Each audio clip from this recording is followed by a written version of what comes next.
Welcome into the PHNX D-Back show. I just dropped my phone on the ground, but everything is totally fine, even though it made an extremely loud noise here in the Four Peaks minibar. That's where we are today.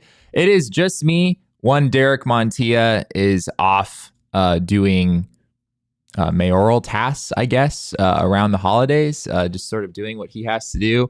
He'll be back with us next week. We'll have a number of guests joining us here throughout the week, which should be a great time. But today you just get me and Damon, of course. Damon is also here. Damon will be chiming in throughout the show. Hope everyone had, of course, a very Merry Christmas yesterday. Damon, I had a fantastic Christmas up until right around 8:30 p.m. when the Phoenix Suns played a very bad basketball game against the Dallas Mavericks. Tough to watch. And then all of the fun that I had throughout the day, just very quickly, it was just awful. And it left a very bad taste in my mouth from Christmas Day, which was unfortunate. I'd say that's fair. Yeah. Not exactly the way I wanted to see the day end. But hey, we're not talking about the Phoenix Suns today. We're talking about the Arizona Diamondbacks, a team that a lot of people have kind of turned to as like, can't wait for spring training, can't wait for the calendar to flip around, and I get to stop worrying about the Suns and start thinking about the Arizona Diamondbacks, which of course makes a lot of sense given the season that they just had. But there was some sad news, especially for you, Damon, I'm sure, that came out a few days ago as one Mitch Garver officially signed with the Seattle Mariners, 2 years, $24 million. That came out on Christmas Eve. Mad respect to Jeff Passan, who reported that was, out there hustling, working on Christmas Eve when the rest of us were very much not. But Mitch Garver goes to the Seattle Mariners. Of course, he kind of steps in. Nice piece for them, steps in and essentially replaces Tom Murphy in some ways. Tom Murphy, of course, was a backup catcher for the Mariners. We talked about him as being a potential target for the Diamondbacks. He winds up signing with the San Francisco Giants on a 2-year deal for around $8 million. We talked about that last week. Now Mitch Garver steps into that Mariners lineup, and he's a really good player. There's a reason that we talked about him here on this show as being one of the primary targets for the Diamondbacks. And, for whatever reason, the Diamondbacks wound up not pulling the trigger here. He goes to the Seattle Mariners, and Damon's Christmas was ruined. Am I right, Damon? Yeah, sweet baby Mitch. I was really wanting him, and it was tough. It was tough to see for sure. Mitch Garver, an 870 OPS in 2023. Numbers that were absolutely outstanding, and I can fully understand why. Obviously there's some injury concerns there. There's some durability questions with Mitch Garver that are very valid. And who really knows exactly what the Mariners are getting here? Are they going to pay Mitch Garver $12 million or whatever it is in 2024 to play, 140 games for them? Or is it going to be more like the last few years where it's going to be more like Mitch Garver playing, 70 games for them, something in that neighborhood. But we saw with the Texas Rangers, how impactful of a player he can be. The Rangers were not necessarily relying all that much on Mitch Garver because they had a star-studded lineup. But yeah, Garver, absolutely one of the guys we had near the top of the list as far as who the Diamondbacks could target at DH. He winds up going to the Seattle Mariners. And of course, this kind of brings up the question of where do the Diamondbacks go from here? If you're the D-backs, Mitch Garver is now off the table. There are still a number of names that are still out there. JD Martinez, of course, is one that we've talked on this show quite a bit. Jorge Soler, Rhys Hoskins, Justin Turner. We talked about Tommy Pham, just bringing him back as being a possibility there as well. As far as lefties go, we talked about a couple of left-handed options in Brandon Belt and Jock Peterson last week. Of course, Mike Hazen, when he addressed the media talking about the Lourdes Gurriel move, he said that the Diamondbacks don't necessarily have to target a right-handed hitter for that DH spot. He brought up the idea of a lefty being an option as well. I guess you could sort of bridge the gap and go with a Carlos Santana, him being a switch hitter and also a potential option here. Damon, I'm curious. Mitch Garver's off the table. You can't have the guy that might have been your number one. Is there anyone on this list who's sort of standing out to you as like, all right, that's the new crown jewel of all the designated hitter targets? Well, I think Mitch Garver was just like a personal, like I thought he was kind of undervalued, but I do think JD is better than Mitch Garver. So I would still say JD is the crown jewel. Yeah, I think that's fair. We did hear, I believe there was a report regarding the Mariners situation that the Mariners were priced out of JD Martinez, and that sort of led them in the direction of Mitch Garver, which is interesting. Mitch Garver gets $224, and the Mariners were priced out of JD Martinez. So probably safe to say that JD Martinez is looking for a 2-year deal and will probably get it when all is said and done. We've talked about that before, how, when a guy puts up those kind of numbers and, hits 33 homers and drives in over 100, playing around 115 games, it's hard to imagine that guy only getting a 1-year contract, even though obviously he's 36 and, there's certainly some risk there. But yeah, JD Martinez certainly still probably at the top of the list for a lot of Diamondbacks fans. Can certainly understand why. Whether he's realistically in the Diamondbacks price range is a different question. And that's something that we'll just have to wait and see. My guess is that would probably be pushing it a little bit. We know the Diamondbacks still want help at catcher. Mike Hazen has talked about adding to the bullpen as well. He's even talked about adding to the starting rotation. Back when the Erod move was made, he said, you're never done adding to your starting rotation, and sort of gave the indication that the D-backs were still looking at additions there.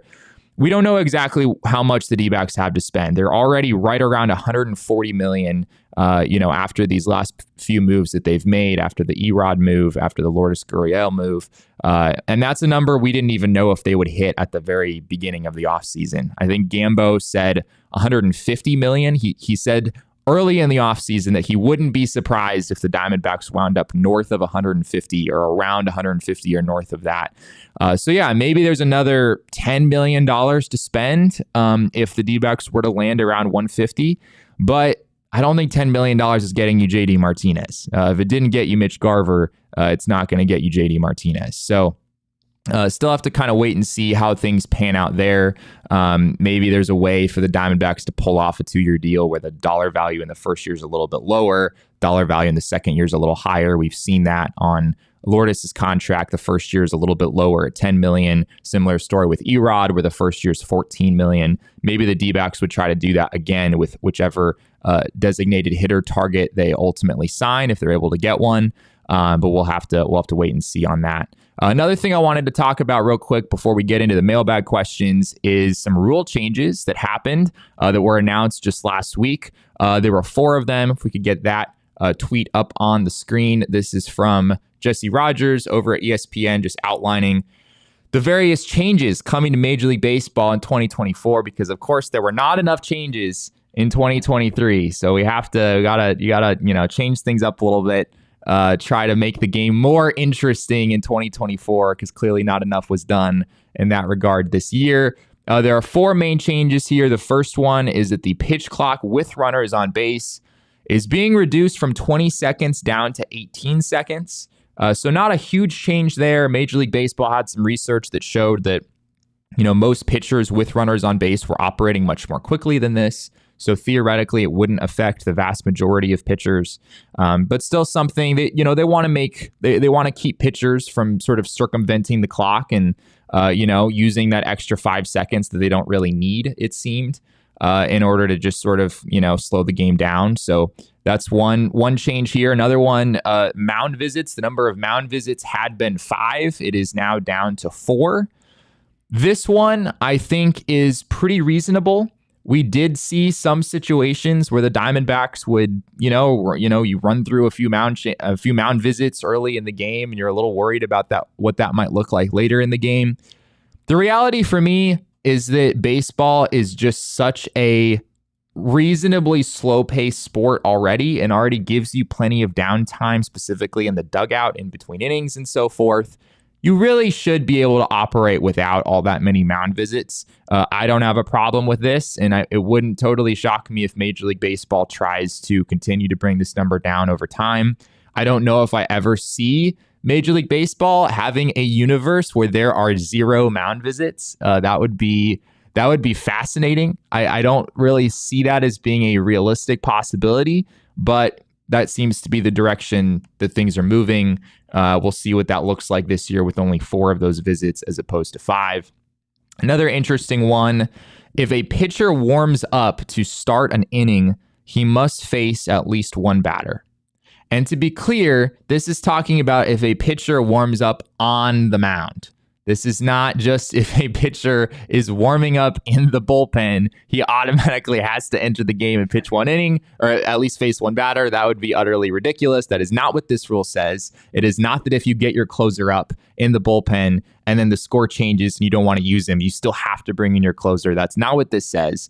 But it does. There were, I think it was like 24 situations that Major League Baseball found from the entire 2023 season, not all that many, where teams brought in a pitcher to warm up on the mound, and that pitcher, because of, some like pinch hitting situation or whatever, they wound up not wanting that pitcher to actually face anyone. And so, you've just had that pitcher like taking all their warm up tosses, and then that time is essentially wasted when a team decides to go to the bullpen and bring in another pitcher who has to then, get warmed up on the game mound and everything as well. So, not a huge issue there that Major League Baseball is trying to combat. This is a pretty rare occurrence, but of course, everything is done in the name of trying to get the game to move more quickly and trying to eliminate any little thing that is causing downtime. And Major League Baseball identified this as being one of those things. The last one, at least that's significant, that's worth talking about.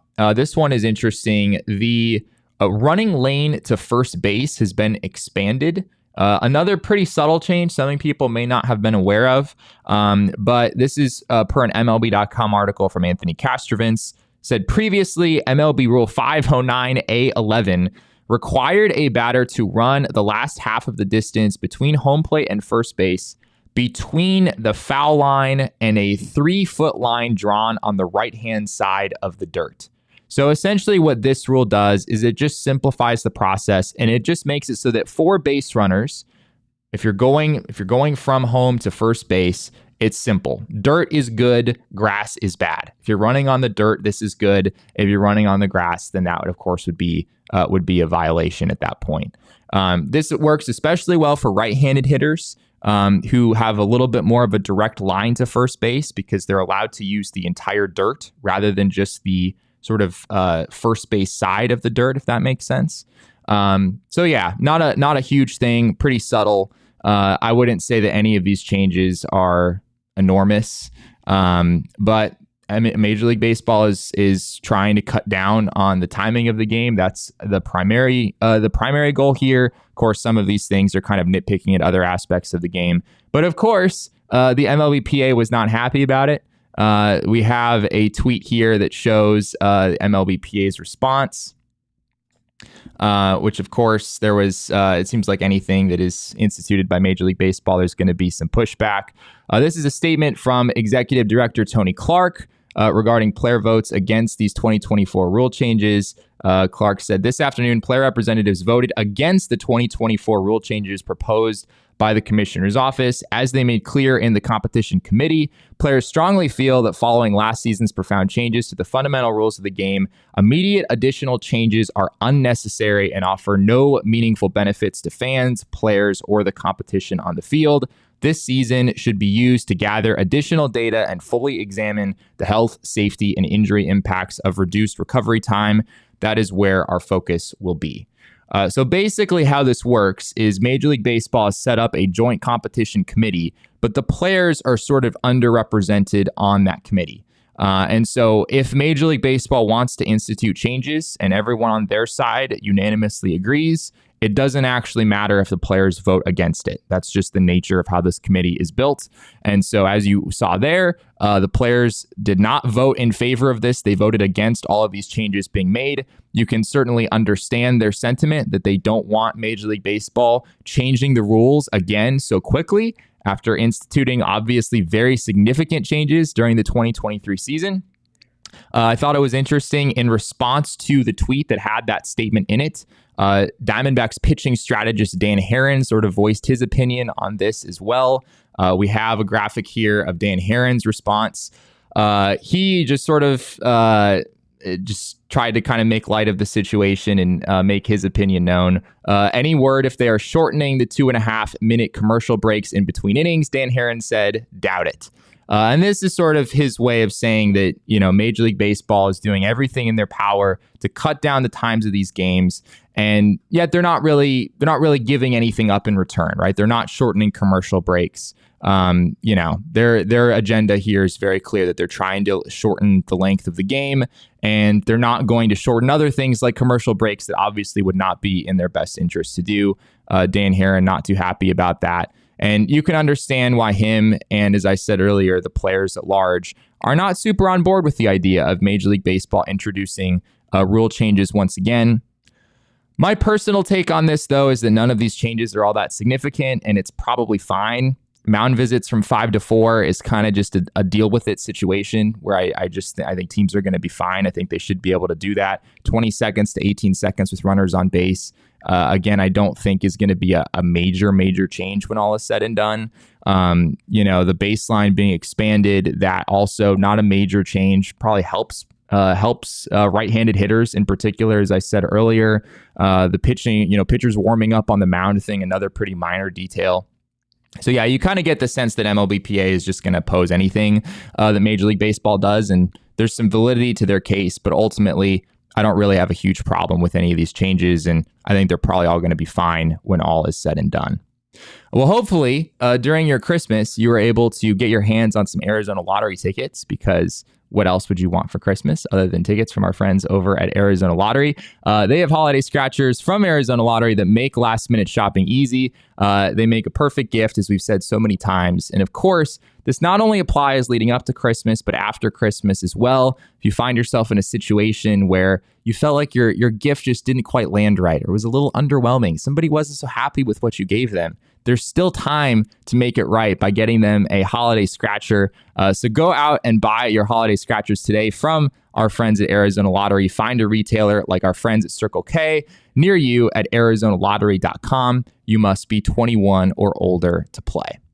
Also want to tell you about our friends at Circle K, where those Arizona Lottery tickets can be purchased. Circle K is America's thirst stop. If you become a member of the Inner Circle, their new free membership program, you can save 25 cents per gallon on your first 5 fill-ups. You save 3 cents per gallon every day thereafter. You get every 6th free on a selection of Circle K products, including pizza, coffee, ice-cold fountain drinks, all sorts of incredible deals to be had if you just become an Inner Circle member. And again, it's entirely free. So join Inner Circle for free by downloading the Circle K app today. Terms and conditions apply at participating locations. Visit CircleK.com for details. Well, today is not Monday. Today is Tuesday. Monday, of course, was Christmas. No show on Monday. So we were unable to do our normal Mailbag Monday show, but we decided to just push that a day, do that today instead. We got a number of fun questions as well as some also serious questions about where the Diamondbacks are headed in 2024. So you all know what we do on Mondays, even though today is not Monday. Damon, let's go ahead and go to the mailbag. I can't believe I have to do this again, but every month is Pride Month. Every month is Indigenous Peoples Month. Every month is Women's History Month. Every month is Black Women's History Month. Every day is Earth Day. Every week is Shark Week. Every Monday. Or Tuesday. We go to the mailbag. Always something interesting in my mailbox. I try to get to everything in my mailbox. And then once in a while, there's a letter that makes me go, wow, my mailbox. Thank you to everyone who submitted a question for the mailbag this week. We have a whole lot to get to, so let's go ahead and jump in. This question comes from Chris the Doula on Twitter. Chris says, if I can get this load, will you give Pavin flowers for his gift to his parents? The video had me crying emoji. Yeah, if people didn't see this, it is something that all of you should know about. Pretty cool moment. Pavin Smith posted a video. I think it was on TikTok. I want to say that's where I saw it. It might have been on Instagram as well. He basically paid off his parents' mortgage as a Christmas present. And Pavin Smith, of course, I believe he also gave his parents a car not long ago. That was like a thing floating around for a while. He's shown himself to be very, very generous. Pavin Smith also, of course, is not exactly the highest paid member of the Arizona Diamondbacks. He was on the league minimum, essentially right around the league minimum in 2023. Of course, he didn't spend the entire season in the majors, so it was sort of like a prorated portion of that league minimum plus whatever you make in the minors for just being a member of the 40-man roster. So he made less than $750K in 2023. According to our calculations. I don't know exactly what it was, and I have no idea what his parents had left on their mortgage, of course. I imagine his $5 million signing bonus from 2017 might have helped out a little bit there. But an extremely generous gesture from Pavin Smith to his parents, and he wrote a lovely poetic note to his parents in order to kind of explain to them what was happening. And it was incredibly heartwarming. So if you haven't seen the video, you should go find it. And yeah, everyone should be throwing some flowers to Pavin Smith after seeing him do that. If I was the parent of any other member of the Diamondbacks, I would be like, all right, like, why aren't you paying off my mortgage, right? Like, if Pavin's going to pay off his parents' mortgage, everyone should be doing that. But yeah, incredible gesture from Pavin Smith for sure. What do we got next, Damon? All right, our next question comes from Brian Lefevre. I'm probably mispronouncing that last name. I think it's Lefevre. Lefevre. Okay, thank you. He says the D-backs' magical run last year was incredible, but I feared if they didn't win the World Series, it'd be 10 times more difficult for them to get back. With other teams getting stronger, what can we expect from the team in years to come? Regular playoff appearances, are we happy with that? Yeah, I think this is a good point. Obviously, I think magical is a good word to describe the Diamondbacks' run. It is incredible what the Diamondbacks were able to accomplish in 2023, and frankly, pretty unexpected. Even the diehardest of Diamondbacks fans probably didn't see the Diamondbacks going all the way to the World Series when all is said and done. But there is this reality that, once you make it to that point, it's really hard to get back, no matter how bright the future looks. And as much as I hate to bring up the Suns again, we saw the Suns get to this point a couple years ago, and it seemed like it would be the first of many. They were way ahead of schedule at the time. Obviously, Chris Paul was aging a little bit. The Suns were going to need to find someone to step in for him. But in the long term, the future still looked extremely bright. And a couple years later from that wasn't that long ago, the Suns are now in a difficult position where they've made some moves and, they've made some bets that really haven't paid off so far. And the Diamondbacks haven't made any of those moves. They still, of course, have, a very promising core in place. But no matter who you are, no matter how well you are set up for the future, there's always this reality that once you get to that point, it's going to be really hard to get back. No matter what, no matter how promising that future looks. And yeah, Brian said, with other teams getting stronger, what can we expect from the team in years to come? As far as that part, yeah, I think the hope, if you're a Diamondbacks fan, is that this team is able to find its way back into the postseason time and time again, right? You're looking for some consistency here. The reality is, had the Diamondbacks not made the playoffs in 2023, which they very narrowly were able to do, it would have been the longest playoff drought in franchise history. The Diamondbacks have they never had more than 6 years between playoff appearances, but there were times this past season where it looked like it was going to be more than 6 years. And yeah, I think that's probably what you have to hope for. If you're hoping for, to be back in the World Series 2 out of the next 3 seasons, that's probably a little bit unrealistic. But if you're able to get to the playoffs in 2 of the next 3 seasons, I think that's a much more realistic outcome. Baseball is a sport where making the playoffs gives you a shot at going to the World Series. So I don't think it's realistic, unless you're necessarily the Dodgers, to expect to go to the World Series, Yeah. You just have to get into the playoffs and hope things break your way once you get there. Yeah, absolutely. And yeah, I mean, even the teams that are arguably set up best in 2024, those teams are just hoping to get in the playoffs as well, and probably feel confident that they will. But yeah, once you get there, anything can happen, as we saw in 2023.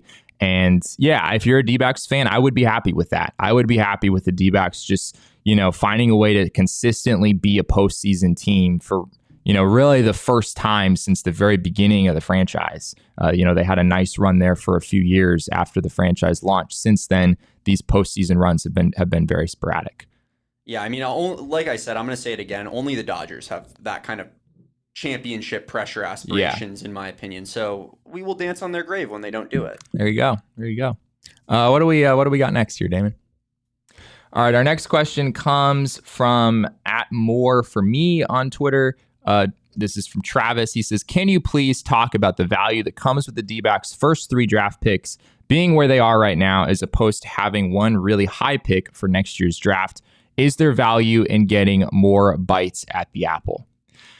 Yeah, that's an interesting question. I think you'd obviously, given where the D-backs are picking, you'd certainly rather have 3 picks than 1.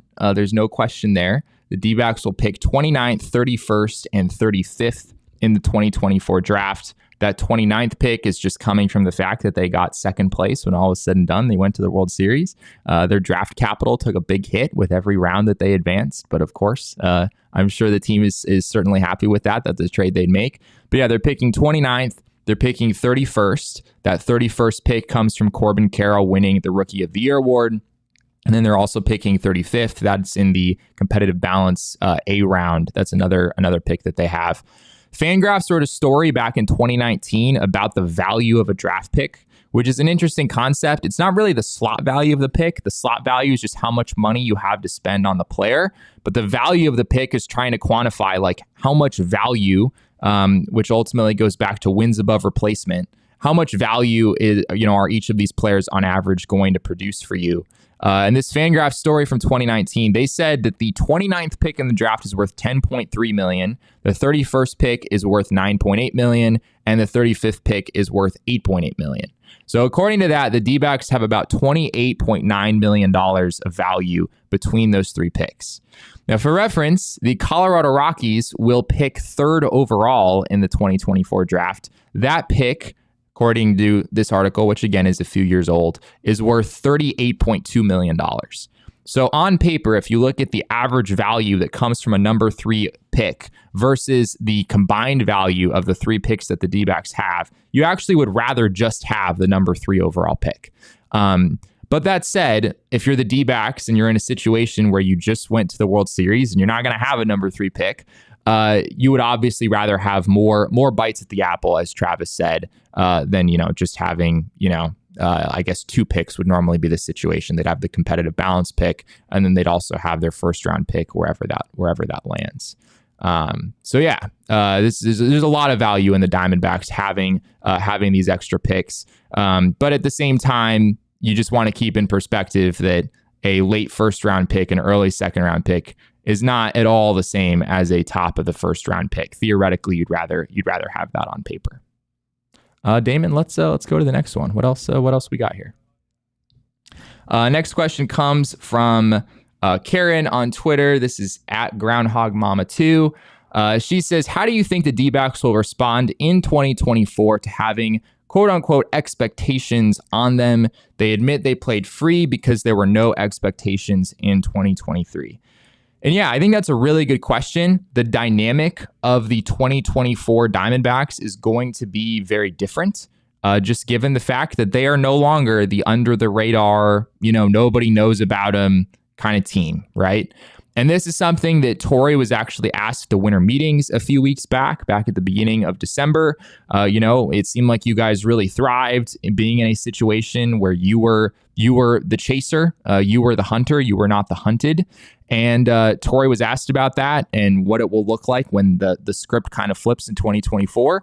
Here's how his answer started. He said, first of all, that's unavoidable, and I want us to embrace that. I get introduced to different things or different events, and it's the National League champion Arizona Diamondbacks. That sounded great. It sounds great, but you're right. Now there's an X on our back. And this is certainly something the D-backs are going to be aware of going into 2024.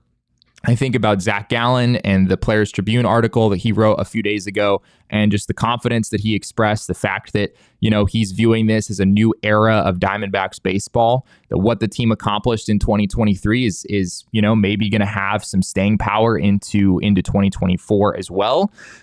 So yeah, it is absolutely going to be a different dynamic for the team in 2024. And Torey is aware of that, wants the team to embrace that. I think it's also worth noting that during the season, if you go back to May and June, the Diamondbacks in some ways were kind of the hunted.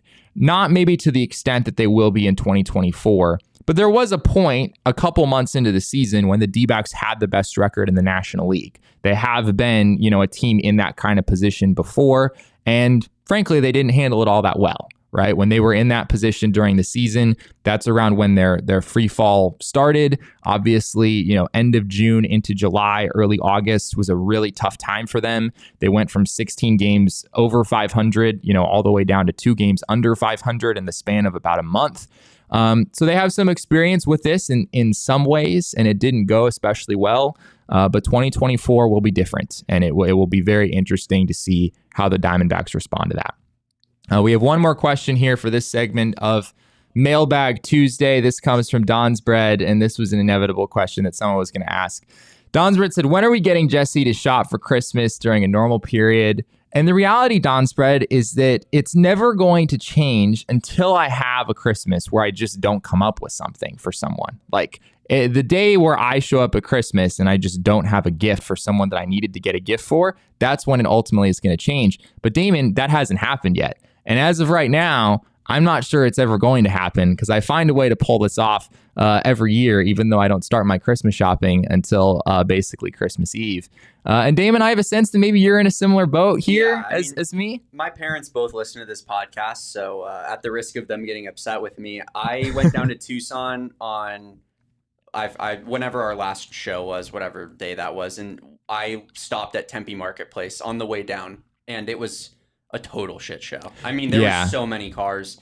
It was red traffic, like literally in the parking lot on my maps. Tempe Marketplace is just I feel like that was just a bad choice on your part. It was brutal. David. Yeah, I probably could have found a different Barnes and Noble for sure. Well, yeah, it's all about where you go too. Yeah. I will say that is an important factor. On Christmas Eve, I was at Walmart for a while. It was roaming on Christmas Eve. On Christmas Eve, that's insane. They don't close until 6 o'clock. I left at like 3:30, Damon. So I had plenty of time. I'm way better than you. I went on the. 23rd. You went on the 23rd. Yeah. All right, fair enough. But yeah, again, I was able to get all the gifts I needed to. So we'll see if that ever does change. We have a special parlay arranged for you that you should absolutely get in on over at our friends at BetMGM. If you don't have the BetMGM Sportsbook app, you should get it. I'll tell you more about that soon. But I want to hand it over to Damon, who has our parlay for this week that you all should be getting in on. Yeah, guys. So I cooked up most of this parlay on the PHNX Bet show. All of this were picks that I made, but I'm kind of combining a couple here for this parlay I'm giving out. And we're going to go Magic money line against the Wizards, Rockets money line against the Pacers, and Kings money line against the Trailblazers. Combine those three, plus 184, BetMGM Sportsbook. See if they got a boost or something for you. But there you go. Kings and Magic playing the Wizards and Trailblazers, terrible teams. And the Rockets are playing the Pacers, who are solid, but the Rockets are 12-2 at home. So there you go. It's in Houston, and that's how we're doing it. All right. Well, everyone knows that Damon has a 100% success rate with these parlays. I don't lose. So you're if you don't actually place that bet on the BetMGM Sportsbook app, you're just walking away from free money is basically what you're doing. But yeah, if you haven't already downloaded the BetMGM Sportsbook app, you absolutely should go ahead and do that. You can sign up for BetMGM, use bonus code PHNX when you do so. Place your first BetMGM Sportsbook wager through BetMGM Sportsbook mobile application of at least $10. If that bet loses, your bonus bets will be available once your initial wager is settled. Really incredible intro offers that they have going over there right now. Check out the show notes for full details. And now listen to Shane talk about. I'm going to need you to filibuster for 1 second. All right. We're soon going to listen to Shane talk about the disclaimer. We're not quite there yet. But yeah, I guess I'll just talk more about Damon and how incredibly successful all of his bets have been. He is the host of our bets show here at PHNX. So if there's anyone to trust, it's absolutely Damon. And he has the track record to prove it. So yeah, I don't know. Again, if you're not placing this bet, then you're just walking away from free money. Check out the show notes for full details. Now listen to Shane talk about the disclaimer. Gambler. Colorado, D.C., Illinois, Indiana, Kansas, Louisiana, Maryland, Mississippi, New Jersey, Ohio, Pennsylvania, Tennessee, Virginia, West Virginia, Wyoming. Call 877-8-HOPE-NY or text HOPE-NY 467-369 New York. Call 1-800-327-5050 Massachusetts. 21 plus to wager. Please gamble responsibly. Call 1-800-NEXT-STEP Arizona, 1-800-522-4700 Nevada, 1-800-BETS-OFF Iowa, 1-800-270-7117 for confidential help Michigan, 1-800-981-0023 Puerto Rico in partnership with Kansas Crossing Casino and Hotel. Visit BetMGM.com for terms and conditions. U.S. promotional offers not available in D.C., Kansas, Nevada, New York, or Ontario. Ontario. Okay, there we go. I wasn't sure if Damon if he was going to do it with me or not. Yes. Also, be sure to check out our friends over at Game Time if you have not already. This is another great way to make up for, if you just gave someone a dud of a gift. You can just go get them some tickets to an event they care about. It's going to make everything just perfectly fine. There's a very personal experience buying from our friends over at Game Time. It's the most aesthetically pleasing ticketing app that is out there. These, of course, as I said, make great gifts, so be sure to get in on that. If there's someone in your life that you still feel like you need to give something to, snag the tickets without the stress with Game Time. Download the Game Time app, create an account, and use code PHNX for $20 off your first purchase. Terms apply. Again, create an account and redeem code PHNX for $20 off. Download Game Time today. Last-minute tickets, lowest price guaranteed. And with that, we jump back into the mailbag. Damon, what else do we got? This question comes over on Twitter. It's a Cody Bellinger related question. This is from Big Boso Boy 69 on Twitter. What a ad name. Yeah, That's what awesome. an incredible ad. Absolutely. He says probably out of the realm of possibility, but Cody Bellinger would be a great fit since Hazen said he wanted a left-handed power bat. He hangs in against lefties, has speed and Gold Glove defense. Then could trade a left-handed outfielder for a backup catcher. That's betting 2023 wasn't a fluke and no one overpays him. Someone is probably going to overpay him. I guess I'll just start by saying that. The rumor, of course, has been that Cody Bellinger wants at least $200 million. He's represented by Scott Boras. And yeah, I know, this individual's already said that this is probably out of the realm of possibility. I think it is very out of the realm of possibility for the D-backs, not just from a financial standpoint, but we've talked about Bellinger a little bit before on the show as well. The roster fit just doesn't really make sense for me when you have Alek Thomas manning center field, doing what he's able to do defensively out there. It just doesn't really make sense to pay a premium to add someone else at that position, especially given that Cody Bellinger, as we've also talked about on this show, the numbers just don't really back up the surface numbers that he put up in 2023. Some of the underlying numbers as far as hard hit rate, barrel rate, all of those things, they're not really indicative of an elite level major league hitter. I think Cody Bellinger had a good offensive season in 2023, but I think he's probably a little bit more, like a little above average as a hitter, not the top tier hitter that we saw this past season. I do still think the idea of the Diamondbacks trading a left-handed hitting outfielder is a possibility. I'm not sure whether that would be for a backup catcher or something else. That is something I would keep an eye out on. The D-backs still have some depth in that area, especially after bringing back Lourdes. You have Jake McCarthy and Dominic Fletcher theoretically not really fitting into the everyday lineup at this point. So there is some depth there. There's theoretically a move to be made. But yeah, Cody Bellinger, I will acknowledge, yes, he kind of did away with his big splits this past year. He wouldn't be a bad player to have on the team, but given the cost and the fit, I don't really think it makes sense. What else do we got, Damon? This question is regarding the TV situation, which of course we've talked about a lot on the show. It's from Bob Altman on Twitter. He says, what is the latest on the TV situation for next season? Trying to decide whether to get Hulu Live, YouTube, or something else. And I want to make sure I can get the games. It's a good, very valid question. At this point, it's a little bit hard to say. as negotiations are still taking place, which of those streaming services are going to have Diamondbacks games and which ones will not. This past season and over the last few years, it's been a bit of a revolving door where you sign up for one service and they have it, and then a few months later they don't have it, and so you wind up having to cancel that one and go get a different one. I could try to make a prediction about which ones will and which ones will not right now, but I would be more guessing than anything. I think, unfortunately, we kind of just have to wait and see how all of this pans out.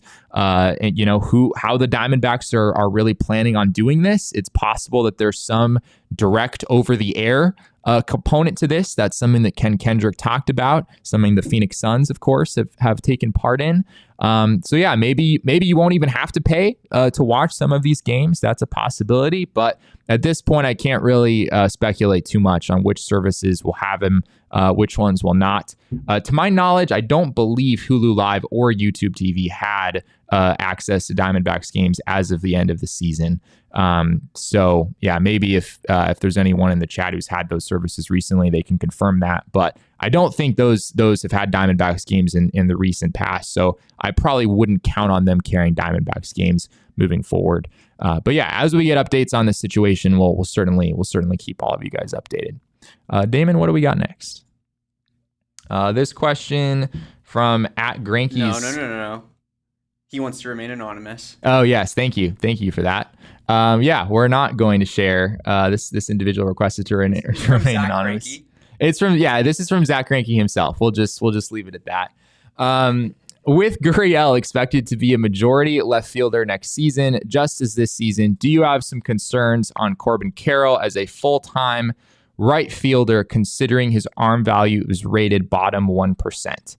Yeah, this is a downside to the Diamondbacks' decision to bring back Lourdes Gurriel. Lourdes Gurriel is a left fielder. I do not expect him to play any right field in 2024 or probably beyond. And that means that Corbin Carroll will probably get a lot of time in right field. Not great to have a guy with a first percentile arm, as your everyday right fielder. The one thing that I do see here that is possible and could help the situation is the Diamondbacks won't necessarily have Corbin in right against lefties in particular. Against righties, they probably will, because Alek Thomas is going to start. He's going to play center field. You figure Lourdes is still going to start against righties. Corbin would probably be in there in right field. But against lefties, I think the door is open. We saw a lot of this last year for Alek Thomas to not start.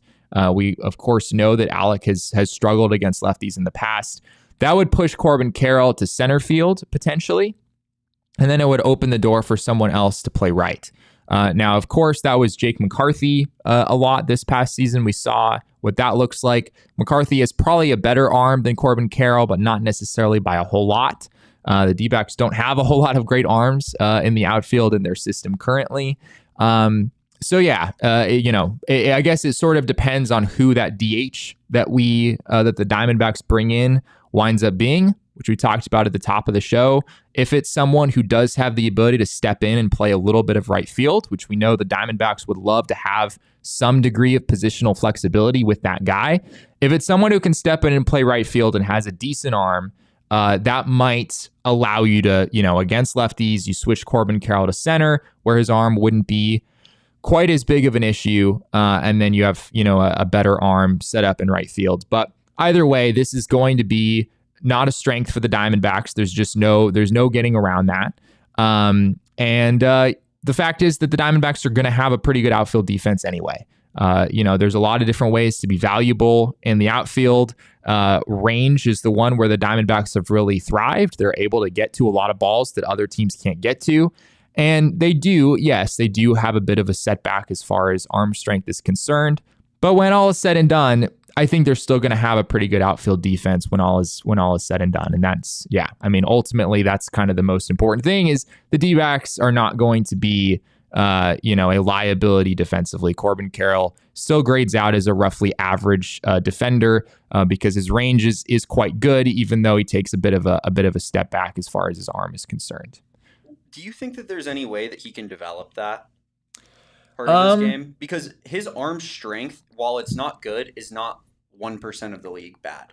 Whereas his arm value, like meaning like I'm assuming his accuracy and how many putouts and stuff he gets from his arm is horrific. So it shows to me that at least there's some room for growth there if he can practice that well. Yeah, it was interesting. If you go back to 2022, this was obviously a really small sample for Corbin Carroll. He was at 86.9 miles per hour. That was his arm strength ranking. I think it's taking like your the top 10% of your throws or something like that, and then averaging out, the miles per hour of the baseball as it exits your hand. He was above average actually in a very brief sample in 2022. Around 87 miles an hour. And then in 2023, that number dipped to 83.3 miles per hour. It's a little hard for me to believe that Corbin Carroll's arm just got like significantly worse over the offseason. That would seem to be a little odd. I think the way that they calculate this number, there's a lot of noise. So I wouldn't really read it as like Corbin Carroll went from having an above average arm to having, one of the worst arms in baseball. Yeah, I don't know if there's as much development to be had there as much as just getting like the true value of his arm and, finding ways to have it translate results wise better than it has. The strength probably just is what it is. Hopefully it just is like a little bit of an anomaly and it just comes back to the mean a little bit. But because, 65 arm strength last season, 34th this past season. Right. Shouldn't be 1% of the league value of arm. Yeah. That's a very valid point. I don't think it's good. It may never be good. It probably never will be good. But there are some reasons to believe it won't be. It won't be quite what we saw in 2023. Last year, it was like jump off the screen at you bad. It was pretty bad. Like every time he'd throw it, I was like ashamed. Yeah. It was obviously the weakest part of Corbin Carroll's game.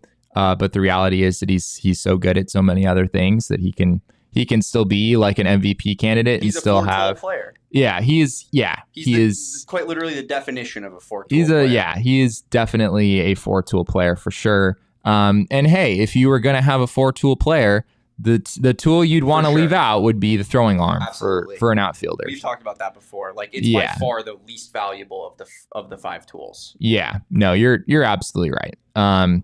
So that probably just is what it is. And when the D-backs brought Lourdes Gurriel back, they were in some ways buying Corbin Carroll some more innings in right field. Not necessarily the best situation. What else we got, Damon? This is a question from our friend Alex. Alex is noticing that I put out very sad Suns tweets from time to time, and he wants to know how much does Jesse get paid for his sad little Suns tweets following each loss. They're on the house, Alex. They're on the house. They're just me expressing my sad boy hour feelings about the Phoenix Suns. And I've been a pretty avid Suns fan for a long time, especially since the team started not being a total embarrassment a few years ago. And they have not repaid my efforts well, Damon. My fandom has been very disappointed here in recent months. It's been a rough go of it. It's been a pretty rough go. Yeah. My hope is I still have some hope that the Suns are going to be able to turn things around. I just think the roster is too talented for this team to continue to play like around 500, even below 500 where they are right now. But yeah, honestly, we were talking about this earlier in the office. I kind of just want Mikal Bridges and Cam Johnson back. I'm one of those Suns fans who's like looks at Kevin Durant's crazy stats and is not moved and is like, give me the fun that Mikal Bridges and Cam Johnson brought to this team when they were here. So yeah, it's unfortunate. It's pretty rough. It's not looking good right now. It's not. There's going to be there needs to be some sort of roster shakeup. You want Frank Vogel out, Damon? Yeah, is that what we want? I think that's fair too. I think that's the first reasonable starting point. I don't think the Suns can really trade their way out of this. They might get like an interesting buyout dude or something at the trade deadline, but that's a little ways away. That's fair. But yeah, I will continue to be a Suns fan, and I will continue to tweet out. Ooh, that's slander on your name, Jesse. What are people saying right now? I think Jesse is a closet Laker fan. That is not true. No, that is not true. Yeah, I can attest to Jesse's fandom. He is a big Suns fan. That is so disrespectful. I grew up in Arizona and have really never. I guess I've had a soft spot for a couple of other teams. Like growing up, I had a soft spot for the Twins and the Phillies. My parents are from Minnesota and Philadelphia, respectively. So, I've had I sort of like that team or whatever. But no, the Arizona teams, Suns, Cardinals, unfortunately, were definitely my teams growing up and have continued to stay that way for better or worse. We have one more mailbag question, which is an incredibly silly and fun one. This is from Aaron Hughes. I'm still trying to understand exactly what this means. But Aaron said, if the D-backs roster was a murder mystery story, who would be Sherlock and Watson? Who would be first dead? And who would turn out to be the killer? Derek is not with us today, and he would thrive off this question. This is Derek's question. This is absolutely a Derek question. And so even though Derek is on vacation, I did shoot him a text message about this question, and he responded within a matter of about 15 seconds. I think he was like just sitting there like waiting for me to ask him this. He likes to spy on us from afar on his days off. So he immediately, these were Derek's exact words. He said, Corbin is first dead. Tori is the killer. Nobody will ever see it coming. So Tori kills Corbin Carroll. There you go. And then I followed up and said, all right, well, who are Sherlock and Dr. Watson? And he said Gabby and Lourdes. He said Lourdes is Sherlock, Gabby is Watson, and the whole movie is in Spanish. I just want to say I received the most Jesse text ever regarding this question. He said, does this question make sense to you? He sent it to me earlier today, and I was laughing before Jesse got in the office showing Danielle and Leah, and we all thought it was the funniest thing ever just because that's so Jesse to just be like, this isn't baseball. Yeah, we like to have fun on the show. I was just confused. Like how do you turn a roster into a murder? Like it just like my analytical brain, it just like didn't totally click for me. But there you go. You all wanted to know what Derek thought, and that's what Derek thought. Danielle said that she thought Paul Sewald would be the killer because he's crazy. That's what she said. Paul Sewald's crazy? I don't know. That's what she said. Isn't he the one that, I don't know. Okay. All right. You guys are always talking about his like fun dad, like personality and, just like the dad jokes and the like. Maybe that's why you didn't see it coming. He's a murderer now. Interesting. Okay. Yeah. I mean, I didn't exactly have Tori pegged as the killer either. And that's the direction Derek went. So it's always someone you don't see coming. Yeah. I guess that's the way it's supposed to be. But yes, I hope Derek's answer has everyone as entertained as they were hoping to be. It's a pretty funny question. Jack Summers, our friend, says the fact that Christian Walker is not Sherlock Holmes invalidates the premise of the response. That's fair. Yeah, we can make Christian Walker Sherlock. If Christian Walker is Sherlock Holmes, then who is Watson? I guess that would be my follow-up question. Yeah, it's a great question. I think because what Derek was going for there was the Lourdes Gabby connection that they have, Right. When I was thinking earlier, I was like, what about like Miguel Castro and Luis Frias? Right. It's got to be like a dynamic duo kind of a thing. But Christian Walker's identity in the clubhouse isn't really tied to anyone else that I'm aware of. Let's see, who could that be? Christian Walker and is it Pavin Smith? Is that what Karen it is? Just said Pavin's the killer. It's only all right. So yeah, either Pavin Smith is Watson or Pavin Smith is the killer. You guys can decide. Or both. Whoa. Yeah, that would be that's just cooked it up, I think. That's just straight fire right there. What an incredible storyline that would be. Well, hey, speaking of incredible things, if you haven't already, you should hit up our friends over at Shady Rays and get yourself some incredible sunglasses. We know it's been a little gloomy in the valley recently, but the sun is back out. Looks like it's going to be for a while. You want to make sure you have your Shady Rays. If you have not gotten them already, They are an independent sunglasses company, a world-class product just as good as expensive sunglasses, durable frames, and extremely clear optics for outdoor adventures. Shady Rays offers the most insane protection plan in all of eyewear. Every pair of sunglasses is backed by their lost and broken replacements plan, which is wild. If you lose or break your pair, even on day one, they tell us that they will send you another brand new pair, no questions asked. They have your back long after you purchase. Exclusively for our listeners, Shady Rays is giving out the best deal of the season. Go to shadyrays.com and use code PHNX for 50% off 2 or more pairs of polarized sunglasses. Try for yourself the shades rated 5 stars by over 250,000 people. Also want to tell you about our friends over at Empire. Of course, getting new flooring like during the holidays may be a little ambitious. That seems a little chaotic. But now that Christmas is behind us, we're heading toward New Year's, something to think about if it's something that you've wanted to do, maybe in your house for a while. With Empire today, you get shop-at-home convenience, the right product for your needs, quick and professional installation, and a price match guarantee. They also come to you with a curated product selection. Their philosophy is to help you find what you need, not overwhelm you with a whole bunch of options. It can be very, very overwhelming if there's just way more there than what you're really prepared emotionally to deal with. So we love that about them. You can also use their virtual floor designer. That's a great way to see how new floors will look in any space. So schedule a free in-home estimate today. All listeners can receive a $350 off discount when they use the promo code PHNX. Restrictions apply. See empiretoday.com/PHNX for details. Well, that concludes our mailbag here on this Mailbag Tuesday edition. We'll have a bunch of guests throughout the week. So looking forward to that. I believe we have Jack Summers making a return appearance on the show later in the week. Should be a great time having him back into the studio. Some other folks around the office lined up as well. So be sure to join us here throughout this week for more on this Arizona Diamondbacks team.